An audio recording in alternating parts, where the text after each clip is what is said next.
Assalamualaikum warahmatullahi wabarakatuh. Jumpa lagi anak-anak dengan saya Ibu Kartini dalam pembelajaran bahasa Indonesia dengan judul mengungkapkan gagasan persuasif melalui pidato. Baiklah, kita mulai. Yang pertama yaitu mengungkapkan gagasan persuasif melalui pidato. A. Memahami pidato persuasif. B. Informasi dalam pidato persuasif. C. Simpulan isi pidato persuasif. D. Struktur dan kebahasan pidato persuasif. E. Menyusun pidato persuasif.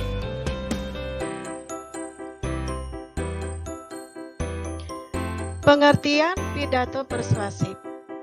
Pidato persuasif yaitu yang bertujuan untuk meyakinkan pembaca atau pendengar dengan penyajian argumen dari sudut pandang si pembicara.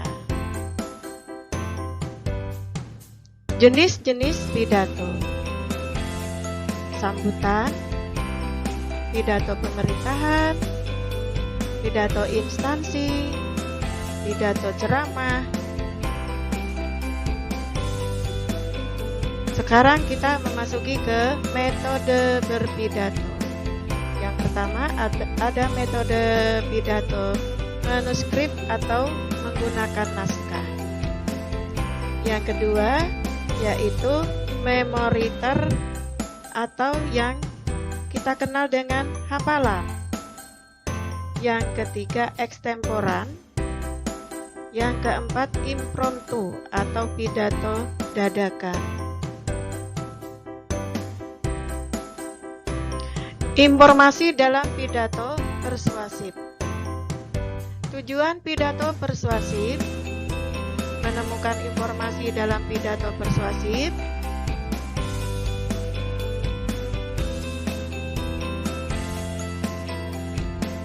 tujuan pidato persuasif yaitu satu, memberikan informasi kepada pendengar.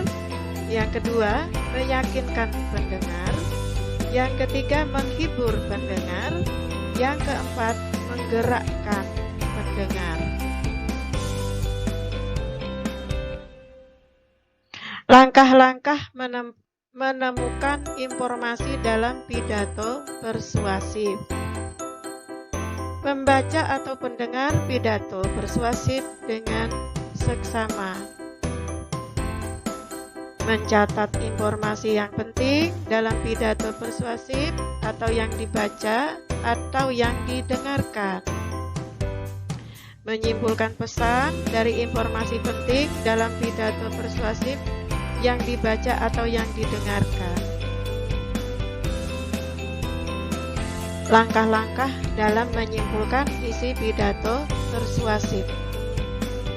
Memusatkan perhatian, menyiapkan alat tulis, mendengarkan atau membaca pidato persuasif, mencatat pokok-pokok pidato yang berupa informasi ketika sedang melihat atau mendengarkan pidato. Menyimpulkan isi pidato persuasif yang didengar atau yang dibaca. Menuliskan kesimpulan pidato persuasif dalam beberapa kalimat. Aspek yang perlu kita perhatikan dalam menyimpulkan isi pidato persuasif. Simpulan harus memuat pokok isi pidato. Simpulan tidak menyimpang dari isi pidato. Simpulan bukan komentar, melainkan ringkasan isi pidato. Sekarang kita masuk ke struktur pidato persuasif. Pidato persuasif itu dibagi menjadi 3, ada pembukaan, isi, dan penutup. Pembuka terdiri atas salam pembuka, sapaan, ucapan syukur, ucapan terima kasih, dan tujuan pidato.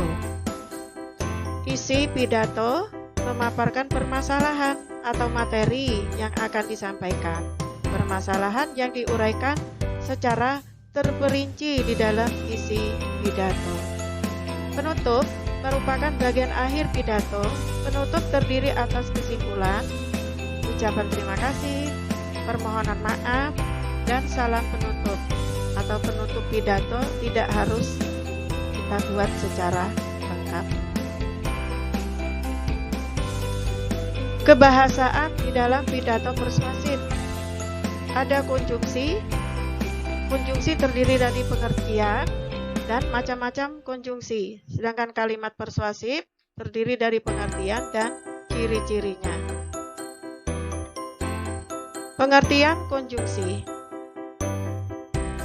Konjungsi, kata yang digunakan untuk menghubungkan satu unsur dengan unsur yang lain. Konjungsi disebut juga dengan kata penghubung. Macam-macam konjungsi. Konjungsi koordinatif, konjungsi subordinatif, konjungsi korelatif, dan konjungsi antar kalimat.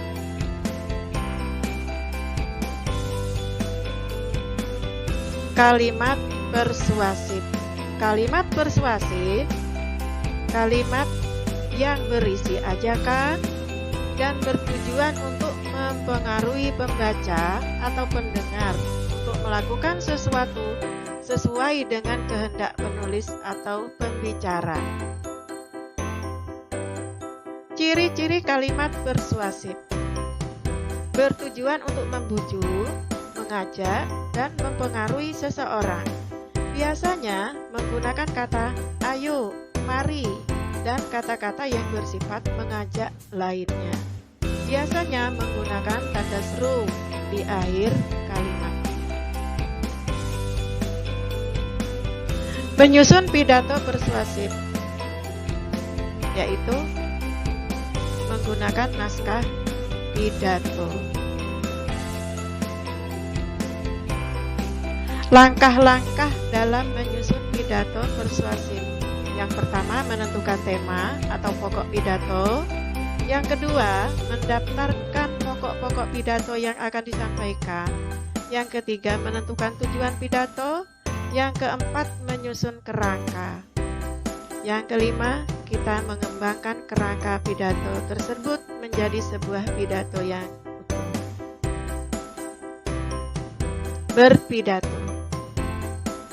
Perlu mempersiapkan materi, persiapan pendengar, dan aspek yang diperhatikan dalam berpidato. Persiapan materi, mengumpulkan bahan-bahan, menyusun kerangka naskah pidato. Persiapan pendengar, minat, perhatian dan pengertian, pemahaman, kemauan, tindakan dan perbuatan. Aspek yang diperhatikan dalam berpidato. Sikap badan. Sikap badan itu maksudnya kita tidak boleh menunduk anggota badan kita seperti kepala tidak boleh menunduk ke bawah, tapi badan kita secara tegap melihat di atas kepalanya para pendengar. Kemudian yang kedua, suara harus lantang agar para pendengar tidak bosan dengan apa yang kita sampaikan. Yang ketiga, kewajaran dalam bersikap.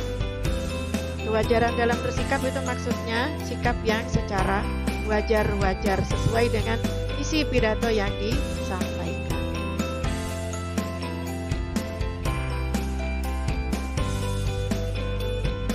Ada tugas untuk anak-anak. Yang pertama, buatlah satu contoh naskah pidato dengan tema perpisahan kelas 9 untuk tugas kelas 91 dan kelas 92. 2. Buatlah satu contoh naskah pidato dengan tema ulang tahun sahabat untuk kelas 93 dan kelas 94. Yang ketiga, buatlah satu naskah pidato dengan tema Maulid Nabi Muhammad SAW untuk tugas kelas 95 dan kelas 96. Untuk perlu diperhatikan, bagi yang non-muslim bisa menyesuaikan saja. Apakah mengikuti dari judul atau membuat karya tersendiri, dipersilakan. Warahmatullahi wabarakatuh.